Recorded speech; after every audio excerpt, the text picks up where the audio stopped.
Okay, we're going to start with section 2, revocation. Now there are three ways a will can be, there's three ways to revoke a will. Number 1 is by physical act. Number 2 is by a subsequent instrument. And number 3, the least likely to be tested on, is by law. Will may be revoked anytime prior to death. Once you die, how are you going to revoke it? So that makes sense. Okay, let's take a look at physical act.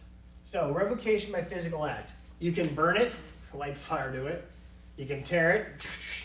You can cancel it. And one of the ways is fact patterns will have you draw a big X across it, or you'll write null and void. This is null and a void, but it's null and void.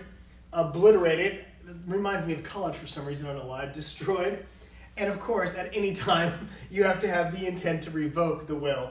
Because, let's just say that sometimes like what I'll do is when I'm done reading my mail, I will rip it up. And let's just say I accidentally grab my will. Well, then it's not revoked by physical act because I didn't have the intent to revoke it. That's not been an issue on a bar exam essay. Maybe it could be, who knows. But the thing is burned, torn, canceled, obliterated, destroyed with the intent to revoke, and that's revocation by physical act.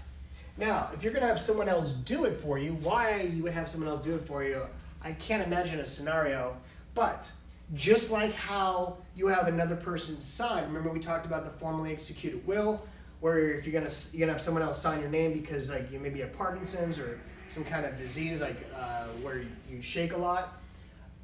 If you're gonna revoke a will, if another person's gonna revoke your will, it has to be in your presence and at your direction. If I say, hey, Julian, will you do me a favor? Will you revoke my will? And he's standing right there and he's like, this is your will? I'm like, yeah, will you please revoke that for me? And he tears it up in front of me. That's fine because it was done in my presence and it was done at my direction.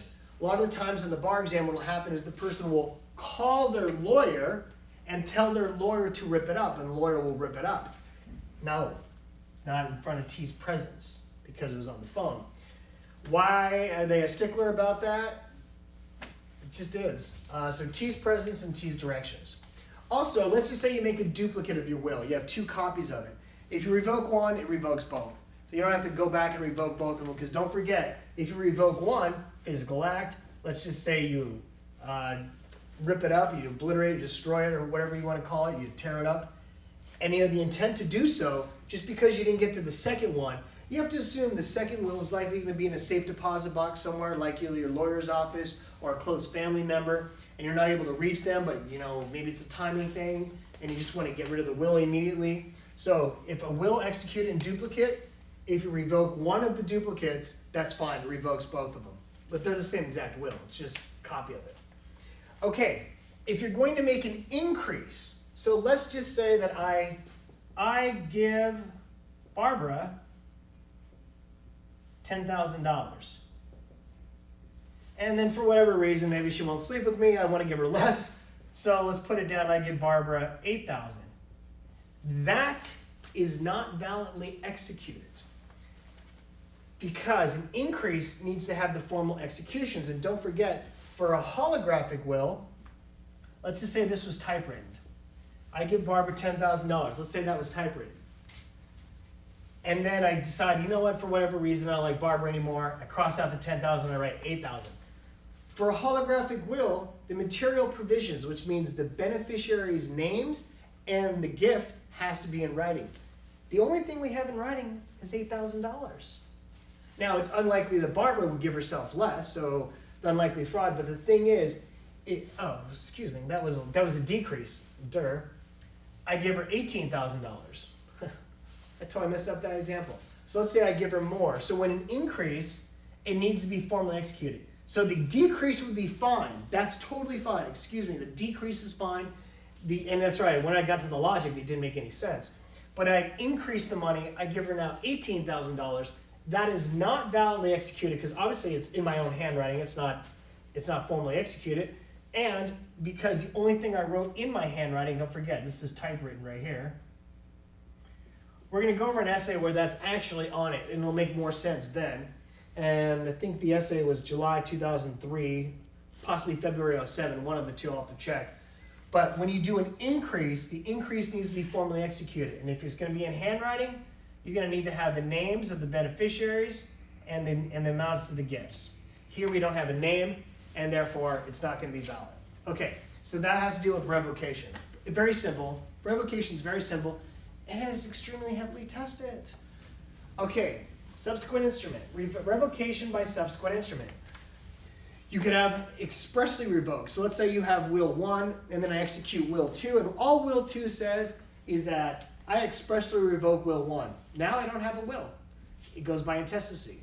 So you can always expressly revoke an instrument. You can also do so by implied revocation, and let me explain how that works. Don't forget, a will can be revoked in whole or in part. It's not an all or nothing thing. So let's just say that I give like my brother my car. I give my best friend my watch.